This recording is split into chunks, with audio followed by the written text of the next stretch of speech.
And one of those teams that we're going to start with right now is Missouri. And Missouri was a program coming into the season with a lot of expectations, a lot of hype, and they landed a quarterback in Beau Pribula from Penn State, who was their backup this season, not with the team anymore as they go through the playoffs right now. But Pribula is a guy that if you look at Missouri and what they've done the last few years, could fit in really well. It's an interesting quarterback situation developing over there, though, as they sign one of the top quarterbacks in the country this season for the 2024 class, and Matt Zollers from the Philadelphia area.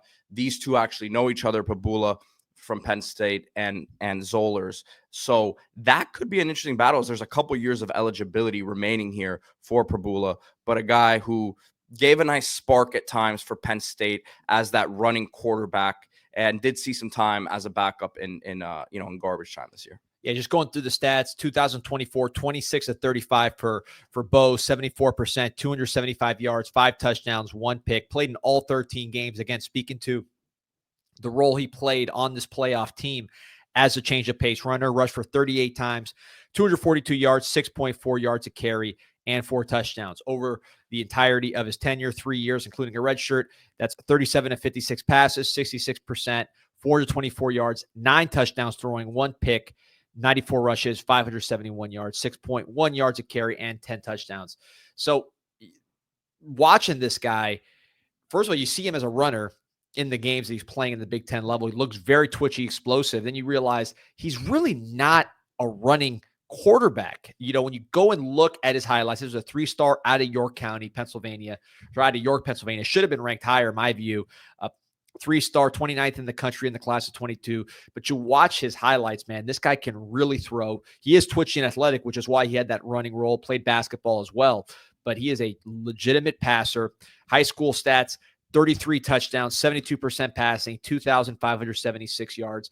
He's doing well rolling right. You see him rolling right. You see him rolling left. Actually, you see quite a bit of highlights of him rolling left and throwing, against his body in athletic fashion. And I just love Pennsylvania quarterbacks in general. Maybe I'm nostalgic for the Marino, Montana, Kelly, Unitas, Namath kind of era. But these guys are tough. These guys usually play a lot of sports. They're usually gamers. And I think you see that with Beau. And to me, the fascinating thing about this room is, like you said, Pete, Matt Zollers, he plays the exact same style as Beau. You watch their highlights in high school, they're almost the same player. I think Zollers probably, to me, I'm a huge Zollers fan. I love this class of 2025 at quarterback, and I think he's right there in the mix, top 10 player with some of the most talented players in the country. I think he's first-round type physical tools, Zollers.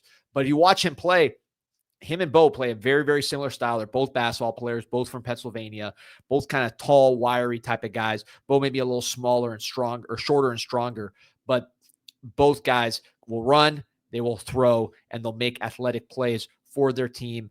This Missouri quarterback battle, you mentioned, Pete, these guys know each other. They train together. Here you see the highlights right here of these guys training together.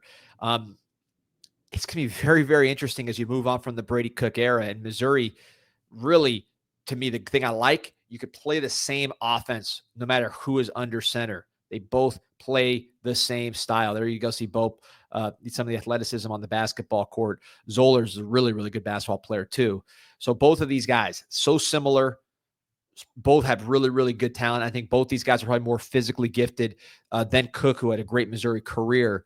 So build an offense around this type of player and then see who comes to the top of the battle. And with Missouri, it's interesting because we've kind of referenced it a couple of times that there were the expectations prior to the season. But this is a team that went 9-3 this year in the SEC. And you look at their losses, I mean, you got blown out by a Texas A&M on the road. You get blown out on the road by an Alabama. I mean, 41-10 on the road to A&M, 34-0 to Alabama, you lose. So those two games, I think, really changed the perception of this team as a whole. And then you have a 4-point loss to South Carolina. But those are your 3 losses. If you don't get blown out in one of those games, you win one of those games, you're in the discussion, right, with those 2 losses being in the SEC, and we see how things have played out. So they're losing some guys, but this is a team who could be, set up moving forward with Coach Drinkwitz. Right. And The injuries obviously played a huge role at the quarterback position. If Zollers is ready to play, and he's dealing with an injury himself, but if he's ready to play, and whoever loses this battle is still up to par that can play in SEC games, now you have a little more depth at the position. You have experienced backup in Drew Pine, but I just think from a talent standpoint, playmaking standpoint, you just have so much more in the room with these two. Really, really excited about this battle. Really excited about the future of Missouri under one or both of these quarterbacks. You did have a pretty good recruiting class, 19th overall. Great by Missouri standards. SEC, it's tough sledding out there. That puts you towards the bottom. But they've done a really good job of evaluating talent at Missouri. In the portal, you landed a Kevin Coleman, formerly of Jackson State. He's really been around most recently in Mississippi State. I believe he also had a stint in Louisville, but in Mississippi State was very, very productive. He's a guy we watched in high school, Pete. Very, very quick. He can make guys miss. Good with the ball in his hands. Deceptively, strong runner for his size. He can stiff arm guys and make things happen. And even though he's a journeyman to an extent, he's produced in the SEC. So that was one of the early Dion surprises on signing day there. Yeah, everybody thought he was going to Miami. Kevin Coleman ends up going to Jackson State. Again, been around the block, now at Missouri, trying to replace what you had with Luther Burden. But I think the quarterback position and the athleticism, the playmaking, the toughness, the competitiveness. If you're, just pulling a quote up here on Beau. This is from James Franklin. Beau Pribula has been a phenomenal teammate, has been a big reason why we are where we are right now. His parents are awesome. His high school coach is awesome. Being a backup quarterback is not an easy thing to do. Never approached it that way. Had so much confidence on our team based about how he went about his business. Also, he said he was a man's man. He came into his office, explained the situation. Just going to the departure from Penn State, of course, he was a part of the team contributing in his running role, is not part of this playoff run.